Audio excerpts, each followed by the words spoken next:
Good morning from Athens, Greece. Today I'm touching bases on a popular topic on this channel, ferries. Now before getting into the journey, let me break down for you how I booked these individual sailings. This video is not sponsored, but I used Ferry Hopper to book each leg for my travels in the Mediterranean. Here you can book one way, round trip, or island hopping on all these different ferry companies offering the same route. It's super easy to book for your individual needs, whether it being booking a reserved seat, a cabin, bringing a car, or even bringing a pet on board. There are so many different options for your needs, and it was extremely easy to use. My 12-day journey in the Greek islands started with a 5-hour and 20-minute sailing to Naxos on Blue Star in their business class lounge. Then a 2-hour sailing from Naxos to Santorini, also on Blue Star, but in a standard passenger deck. Finally, a 5-hour sailing from Santorini back to Athens on Seajets.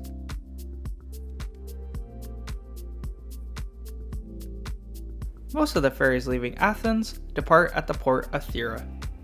This port is absolutely massive, so massive that each individual ferry company has their own ferry terminal.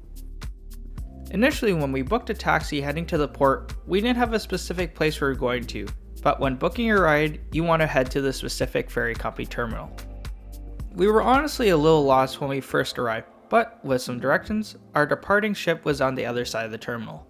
Additionally, before you board the vessel, you need to get a physical ticket with barcodes, unless you already have it on your phone.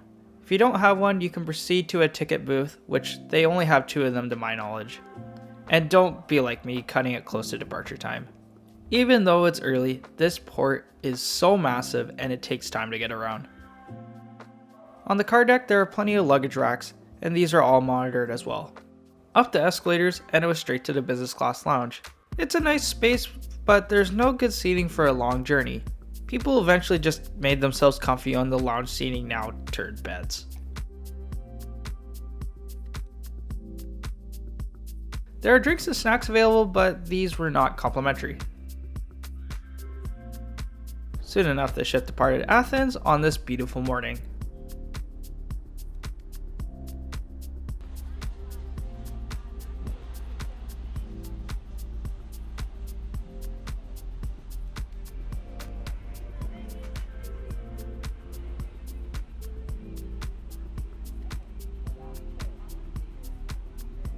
We ended up taking a pair of reserved seats, which are definitely a lot more comfier for a long journey. This has all the same offerings of a standard domestic business class seat, which is nice.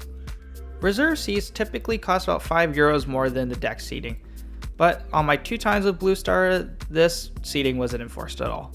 On this vessel, the Blue Star Naxos, there are 2 cafes and a fast food burger restaurant on board. For breakfast, I got this cheese and bacon pastry with a iced Freddo.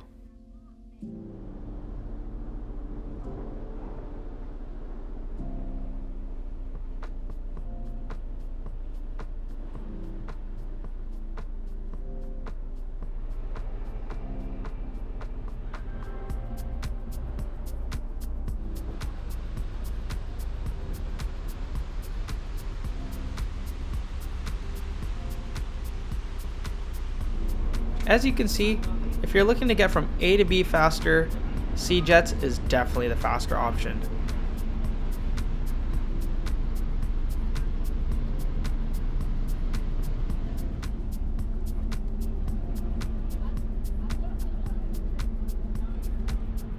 Around 3.5 hours later, we make a stop at the island of Piraeus. This sailing makes several different stops on this journey. This stop only took about 30 minutes to unload and reload some passengers and cargo.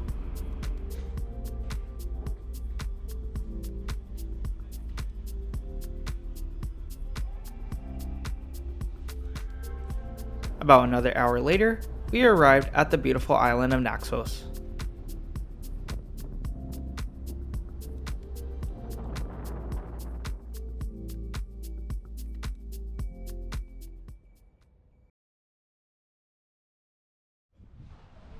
My next journey to Santorini was definitely at the other end of the spectrum.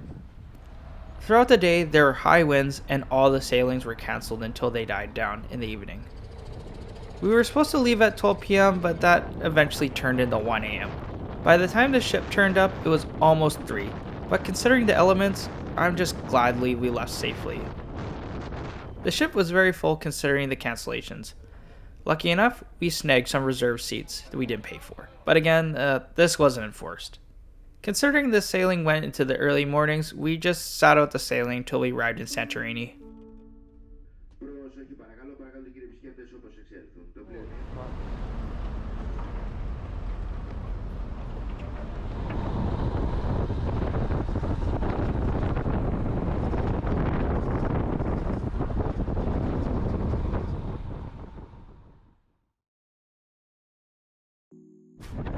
Our next sailing to wrap up our Greek island experience is on Seajets. This sailing just arrived not too long ago, and the turnaround time was super quick. There was so many people, and it was just a mad dash to the main ferry ramp. Once you get inside the main vehicle deck, it was crippling hot in there. There are plenty of luggage racks for every destination of the sailing it stops at.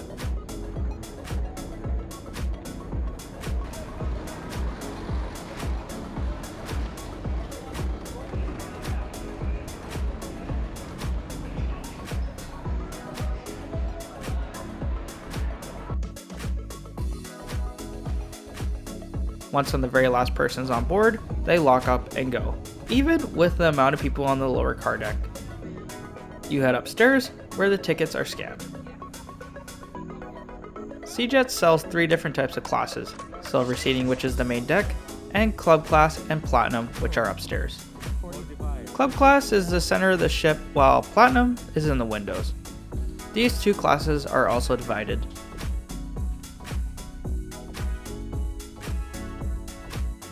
The seat is pretty good with a decent amount of recline for the lounging on the long ride. Seats are assigned with the ticket, but the layout here was pretty confusing and hard to figure out. Eventually we found the right seats at this row with a table.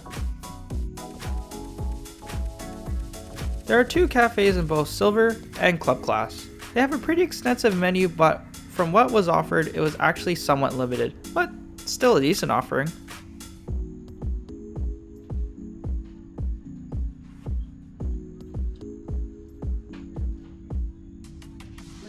I did get a chance to film it, but we had to stop in Mykonos, where about 60% of the passengers got off. I got a chance to check out the platinum class seats, and you're definitely getting your money's worth. A nice full-size recliner chair, plus an outlet will make long sailings go by quick.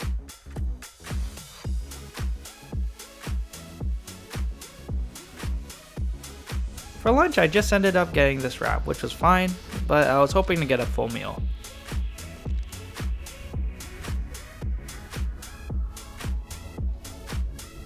After a while, I noticed that the seat number markers definitely got in the way and were quite annoying after a while.